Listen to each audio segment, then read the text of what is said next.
Estamos en el mundo ahora de France 24. Muchas gracias por elegirnos para estar informados. Yo soy Rosa Pérez Masdeu. Vamos con los titulares.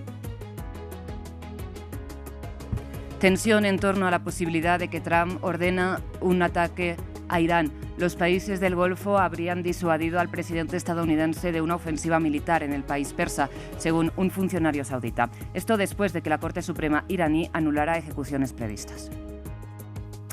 Tropas europeas empiezan a llegar a Groenlandia para apoyar el refuerzo militar danés después de que, tras la reunión en la Casa Blanca, el canciller de Dinamarca asumiera que Donald Trump sigue con la idea de conquistar este territorio del Ártico. María Corina Machado está reunida en la Casa Blanca con Donald Trump, quien la descartó de la transición impuesta en Venezuela. Obviamente, el republicano conversó con la presidenta encargada, Delcy Rodríguez, a quien calificó de formidable. En nuestra sección En Contexto analizamos los intereses detrás del impulso de Donald Trump de tomar el control total de Groenlandia. Con nuestro compañero Patricio Peralta revisaremos las inversiones multimillonarias y los nexos políticos que llegaron luego del anuncio de Trump de tomarse la isla helada.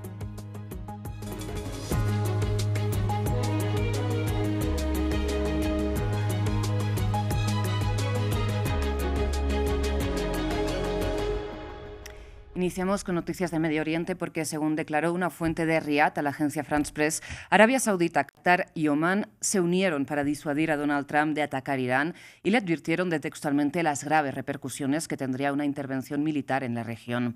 Recordemos que tras amenazar con atacar la República Islámica alegando la defensa de los manifestantes reprimidos, finalmente el presidente estadounidense anunció que había sido informado de que las matanzas en Irán habían cesado.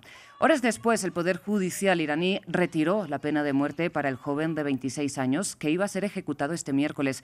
En cambio, en Washington impuso nuevas sanciones contra funcionarios iraníes a los que vincula con la mortífera represión de estas protestas, así como con el lavado de dinero del petróleo sancionado. En Canadá, la ministra de Exteriores, Anita Anand, anunció que un ciudadano canadiense ha muerto a manos de las autoridades de Irán, sin ofrecer, eso sí, mayores detalles sobre las circunstancias de esta muerte. Sin embargo, añadió que Teherán desprecia la vida humana en la represión de las protestas pacíficas y en un comunicado paralelo pidió a los cerca de 3.000 canadienses en Irán que abandonen el territorio. Acabo de enterarme de que un ciudadano canadiense ha fallecido en Irán a manos de las autoridades iraníes. Nuestros funcionarios consulares están en contacto con la familia de la víctima en Canadá y les transmito mi más sentido pésame en estos momentos. Las protestas pacíficas del pueblo iraní, que pide que se escuche su voz ante la represión del régimen iraní y las continuas violaciones de los derechos humanos, han llevado al régimen a despreciar de manera flagrante la vida humana. Esta violencia debe terminar. Canadá condena y exige el cese inmediato de la violencia del régimen iraní.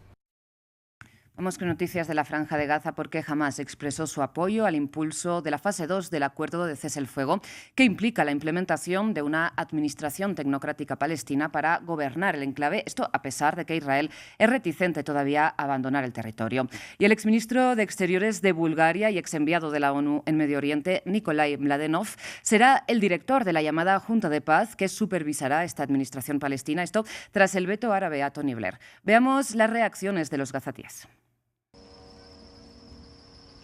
En la ciudad de Gaza, el fin de la guerra parece aún más lejano, a pesar del alto el fuego oficialmente en vigor desde el 10 de octubre. Por lo tanto, el anuncio de la entrada en vigor de la segunda fase del plan estadounidense no suscita mucha esperanza entre los palestinos desplazados.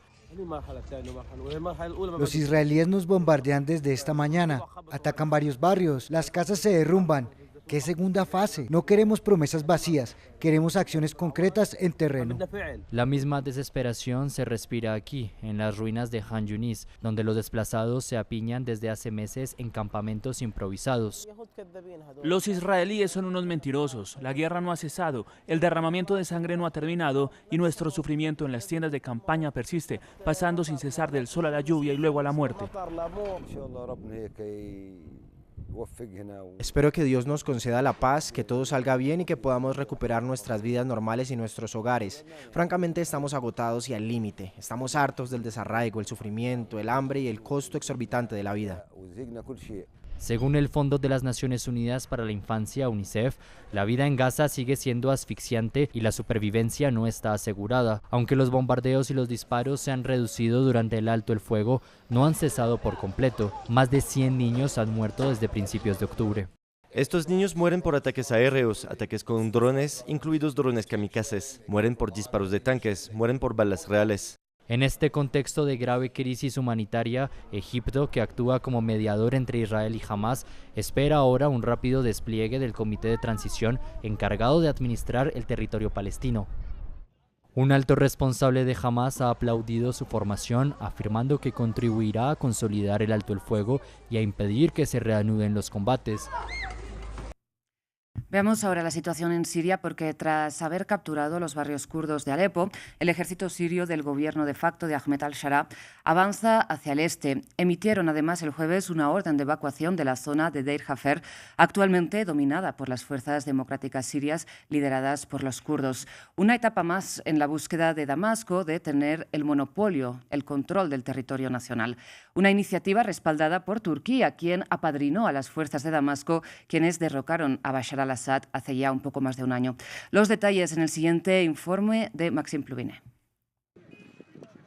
Con un ultimátum, el gobierno busca extender su autoridad frente a las fuerzas kurdas. El jueves, ciudadanos sirios comenzaron a huir de una zona ubicada al este de la ciudad de Alepo, donde los barrios kurdos fueron capturados por Damasco el pasado fin de semana. El ejército del presidente Ahmed al-Shara les dio un plazo para abandonar el área, especialmente cerca de Deir Hafer, bajo control de las fuerzas democráticas sirias lideradas por los kurdos.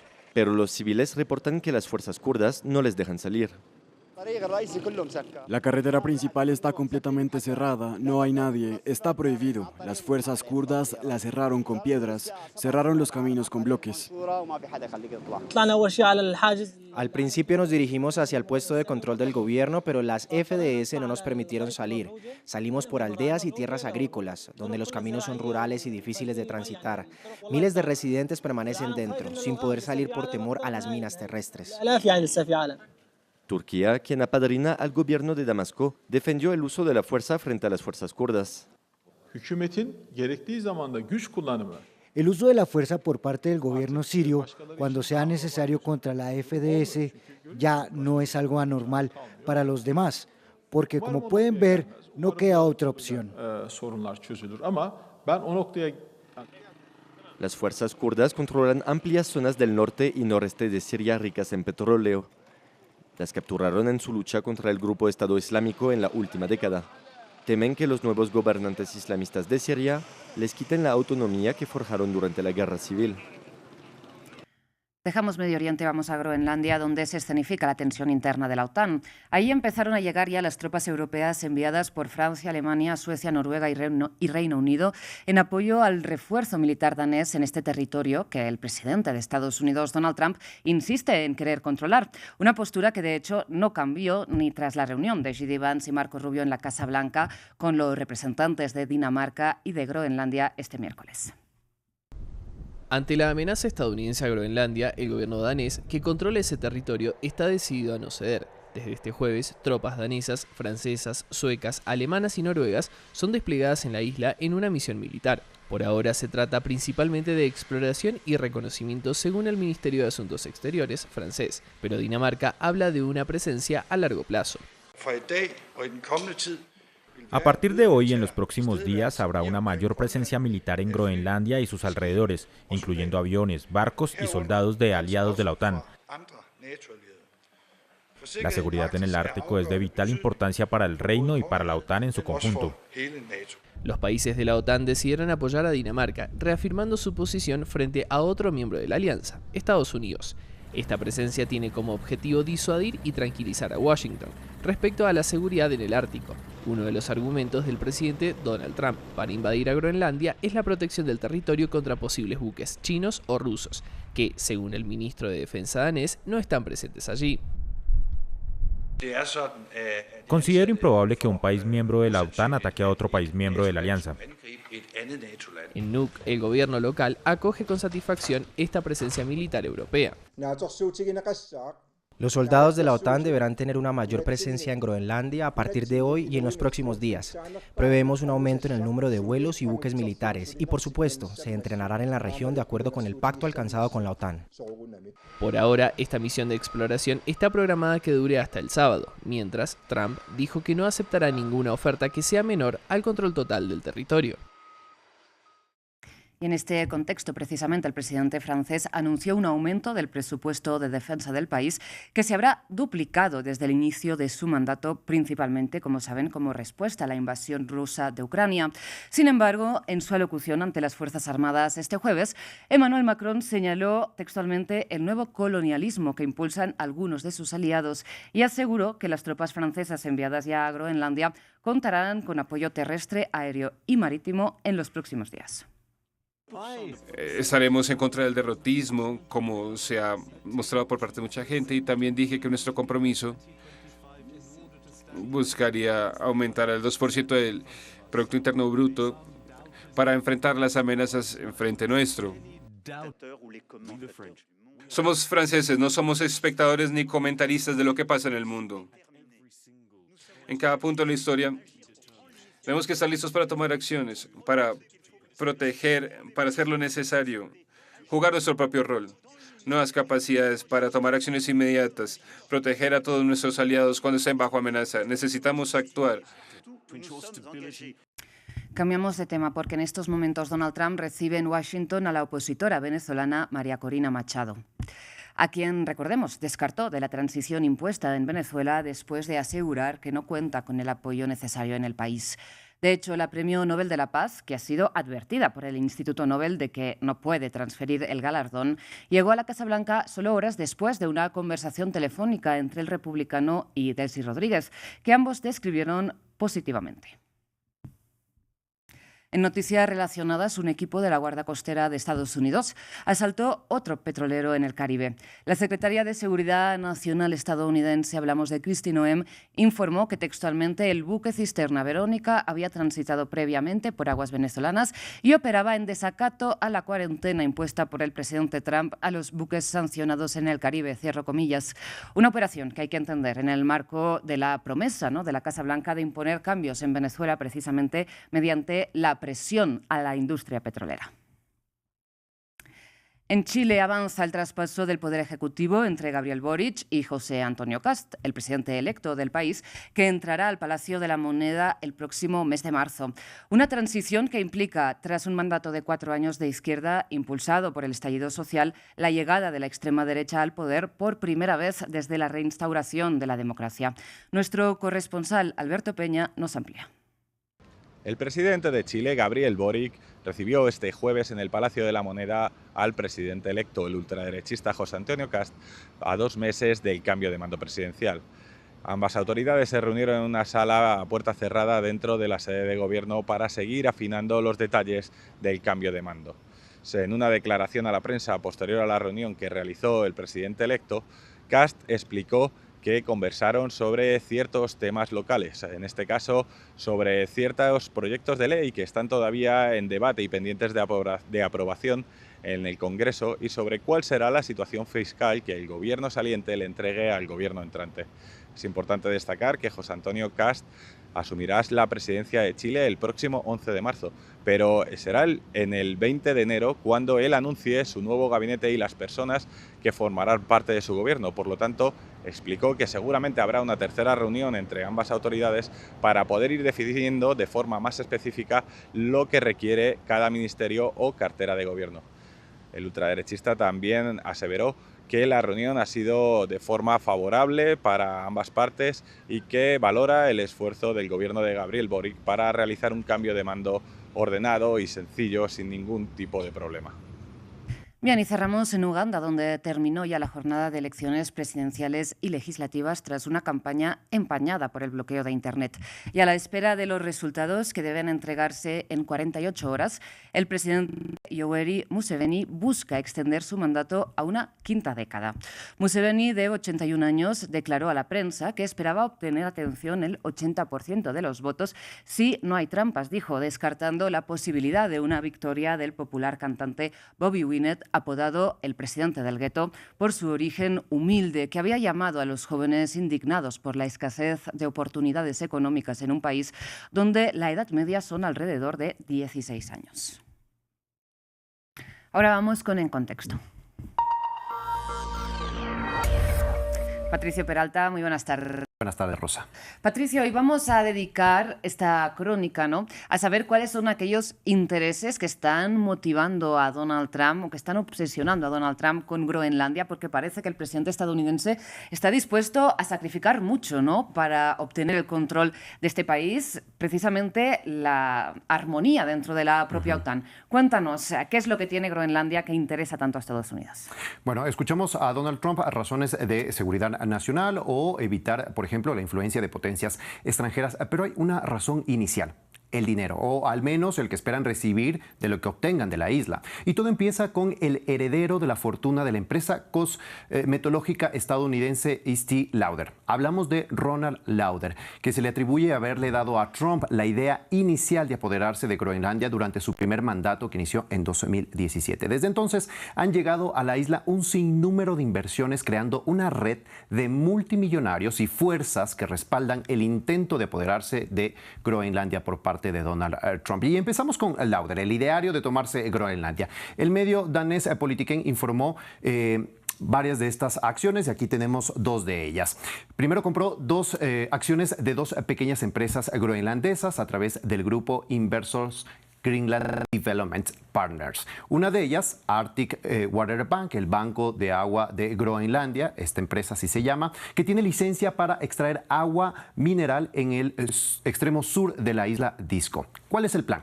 Bueno, el objetivo es exportar agua del manantial de Groenlandia al mercado de lujo estadounidense y mundial. Pero Lauder y su grupo de inversores, que también han participado en otro proyecto, explica Politiken, este medio danés, pues tiene interés en presentar una oferta para establecer una central hidroeléctrica en el lago más grande de Groenlandia, Tasersiak, para suministrar energía a una fundición de aluminio. Hasta ahí, pues, podría ser un negocio entre privados, pero Politiken revela vínculos políticos. ¿Quiénes son los socios de Lauder en Groenlandia? Son los empresarios Ben Handerberg y Jorgen Weber Johansen.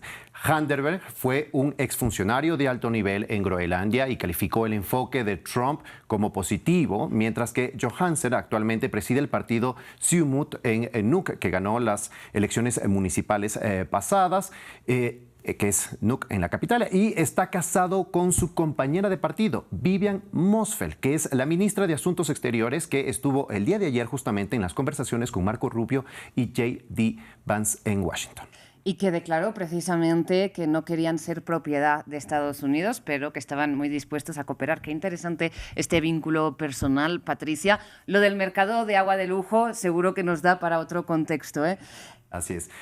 Y pues justamente tenemos estos vínculos empresariales de interés también en la central hidroeléctrica, que el gobierno danés en su momento dijo que esto lo van a hacer público y que dependerá pues de si cumplen o no los requisitos, pero veremos si le entregan al consorcio de inversores de Lauder. Pues lo seguiremos. Mientras tanto, hablemos de los intereses que tienen otros multimillonarios también en Groenlandia.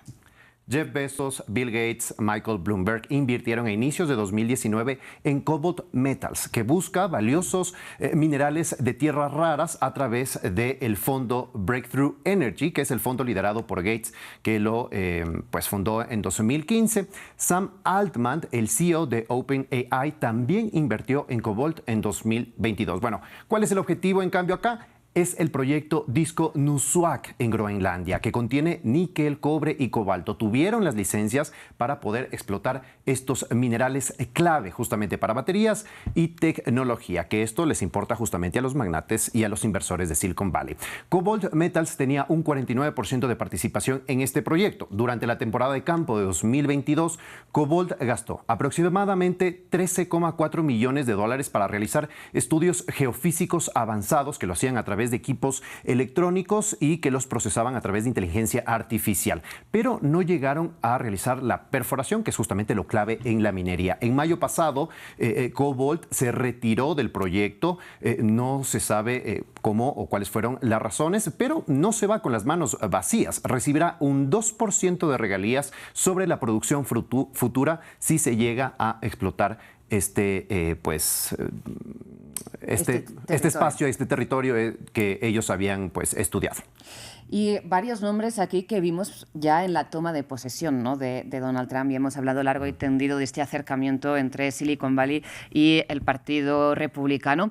Patricio, precisamente tenemos otro nombre, ¿no?, que aportar a este rompecabezas. Así es Peter Thiel, el gigante tecnológico de PayPal y Palantir, que según Forbes financió a inicios de 2021 la startup Praxis.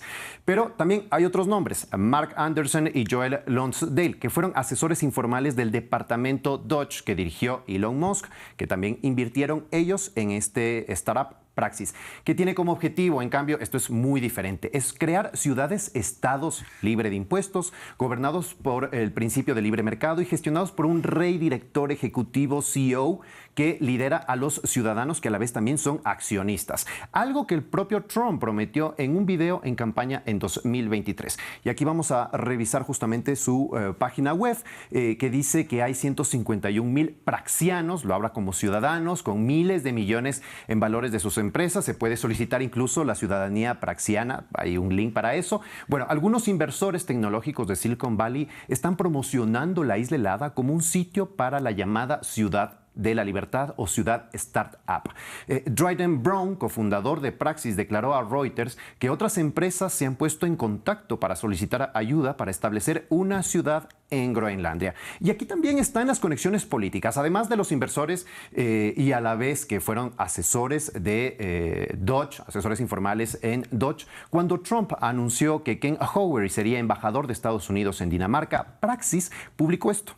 Todo va de acuerdo al plan. Un plan que justamente inició en su candidatura. The Guardian hizo un estudio de los registros de financiación de campañas y los archivos corporativos que muestran que los magnates tecnológicos estadounidenses que invirtieron en empresas mineras que operan justamente en Groenlandia, ejecutivos de combustibles y magnates de las criptomonedas, pues donaron colectivamente al menos $243 millones a la campaña de Trump de 2024 para que él pueda ser presidente de Estados Unidos. Y un dato adicional que pues acaba de ocurrir este inicio de 2026 y que nos ayuda a entender justamente cómo es el manejo de Trump, que esto no solo ocurre en Groenlandia, es que Ucrania adjudicó el jueves una licitación para explorar un importante depósito de litio de propiedad estatal a inversores que incluyen a Ronald Lauder, el multimillonario de los cosméticos que hablamos en el primer bloque. Ya regresando a Groenlandia con todos estos nexos empresariales y políticos que permitirían y que ya permitieron el acceso justamente a sus recursos minerales, como hemos visto, así como otros acuerdos militares que permiten un sinnúmero de bases estadounidenses, siguiendo justamente la retórica de Donald Trump de que es por temas de seguridad nacional, queda la pregunta de por qué Trump entonces insiste tanto en el control de la isla. Patricio, pues nos has dado muchísimas pistas, impresionada, he quedado con lo de esta ciudad de Praxis, ya es como la materialización de este tecnofeudalismo, ¿no?, del que se habla. Así es, hubo algunos ejemplos ya que fracasaron en otros países y que pues ahora esperan implementarlo en Groenlandia. Pues lo seguiremos de cerca sin lugar a dudas, nosotros vamos con nuestra crónica de ciencia y tecnología.